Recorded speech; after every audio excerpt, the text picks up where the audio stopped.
ब्रज की पावन धरती, जहाँ हर कण में भक्ति और प्रेम बसता है, वही भूमि जहाँ गोपियों के मनमोहन श्री कृष्ण ने अपनी बाल लीलाओं से संपूर्ण संसार को मोहित कर लिया। परंतु इनमें सबसे विशेष, सबसे अद्भुत और सबसे पवित्र प्रेम का रूप था राधा और कृष्ण का दिव्य मिलन। दोनों का प्रेम सांसारिक नहीं था। यह वह प्रेम था जिसमें कोई स्वार्थ नहीं, कोई अपेक्षा नहीं, केवल समर्पण था। राधा की सांसों में कृष्ण बसे थे और कृष्ण की बांसुरी में राधा की आत्मा गूंजती थी। यही कारण है कि जब जब प्रेम की बात होती है तो सबसे पहले नाम लिया जाता है राधा कृष्ण का। लेकिन क्या राधा कृष्ण का विवाह हुआ था? यह प्रश्न सदियों से भक्तों के मन में गूंजता रहा है। पुराणों और भागवत में स्पष्ट वर्णन तो नहीं मिलता, परंतु ब्रज की लोक कथाएं और संतों की वाणी बताती हैं कि एक समय राधा कृष्ण का गुप्त विवाह हुआ था। आइए उस कथा को सुनते हैं। जब कृष्ण गोकुल और वृंदावन में बाल लीलाएं कर रहे थे, तब उनके आकर्षण से कोई भी बच नहीं पाया। ग्वाल बाल, गोपियां, यहाँ तक कि पशु पक्षी भी उनकी मधुर बांसुरी की ध्वनि में खो जाते थे। इन्हीं लीलाओं के बीच एक नाम सबसे अधिक चमकता था, राधा। राधा जी वृषभानु महाराज की पुत्री थी। उनका और कृष्ण का मिलन जैसे जन्मों का बंधन था। दोनों बचपन से ही एक दूसरे के लिए बने थे। जहाँ कृष्ण थे, वहाँ राधा का होना निश्चित था। ब्रजवासियों ने जब राधा और कृष्ण का गहरा स्नेह देखा, तो उन्होंने मन ही मन सोचा, क्यों न इन दोनों का विवाह करा दिया जाए। कहते हैं कि एक दिन नंद बाबा और वृषभानु जी मिले और उन्होंने इस दिव्य मिलन का संकल्प लिया। सभी को लगा कि राधा कृष्ण विवाह से ब्रज की पावनता और बढ़ जाएगी। कथा कहती है कि एक दिन चुपचाप बहुत कम लोगों की उपस्थिति में विवाह की तैयारी की गई। न कोई शोर, न कोई बाहरी आडंबर, केवल ब्रजवासी, गोप गोपियां और कुछ बड़े बुजुर्ग वहां मौजूद थे। इस पवित्र क्षण में स्वयं ब्रह्मा जी पुरोहित बने। उन्होंने वैदिक मंत्रों के साथ विवाह की विधि पूरी कराई। कल्पना कीजिए, वृंदावन की पवित्र भूमि, फूलों से सजी हुई मंडप जैसी गौशाला और बीच में राधा कृष्ण का विवाह संस्कार।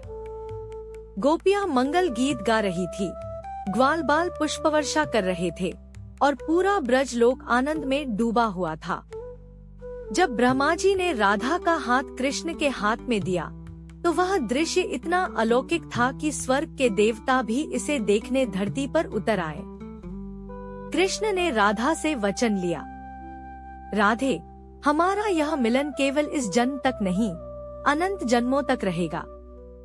राधा ने भी आंखों में आंसू लिए कहा, स्वामी, मेरा जीवन, मेरी आत्मा, मेरा अस्तित्व केवल आप है।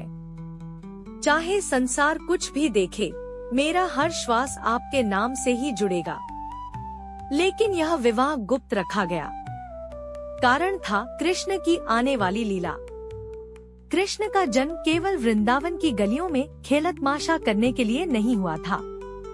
उन्हें कंस का संहार करना था, मथुरा और द्वारका की राजगद्दी संभालनी थी। वे अवतार थे धर्म की स्थापना के लिए। इसलिए यह विवाह संसार के सामने प्रकट न होकर केवल भक्तों के हृदय की कथा बन गया। कुछ समय बाद वह दिन आया जब कृष्ण को मथुरा जाना पड़ा। वहाँ कंस का वध करना था। राधा ने कृष्ण को जाते देखा, पर रोका नहीं। उनके हृदय में दर्द था, परंतु उन्होंने अपने प्रियतम के धर्म मार्ग में कभी बाधा नहीं डाली। कृष्ण गए और आगे चलकर उनका विवाह रुक्मिणी व अन्य रानियों से हुआ। परंतु संसार के किसी भी विवाह ने राधा के स्थान को कभी नहीं ले पाया। संतजन कहते हैं, राधा और कृष्ण का मिलन विवाह से भी ऊंचा है। उनका प्रेम इस बात का प्रतीक है कि आत्मा राधा और परमात्मा कृष्ण का संबंध केवल सांसारिक बंधन में नहीं बंध सकता। विवाह एक सामाजिक संस्था है पर राधा कृष्ण का प्रेम उस सीमा से परे है।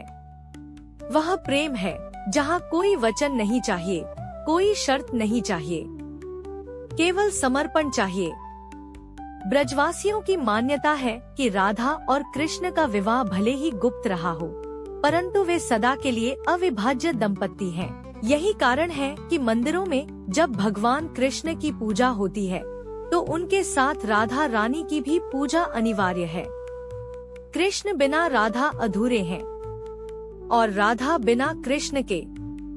इसलिए भक्त जब भी जप करते हैं तो नाम लेते हैं राधे कृष्णा, राधे कृष्णा। इस कथा का संदेश यही है, सच्चा प्रेम किसी बंधन का मोहताज नहीं होता। वह न समय से बंधता है, न सामाजिक रस्मों से। वह तो आत्मा और परमात्मा का मिलन है जो अनंत और शाश्वत है। राधा कृष्ण का विवाह केवल एक घटना नहीं, बल्कि यह शिक्षा है कि प्रेम सबसे बड़ी शक्ति है जो हमें संसार से परे सीधे भगवान तक पहुंचा सकता है। राधा और कृष्ण का यह मिलन हमें बताता है कि प्रेम का वास्तविक अर्थ है पूर्ण समर्पण, बिना शर्त का विश्वास और अनंत भक्ति।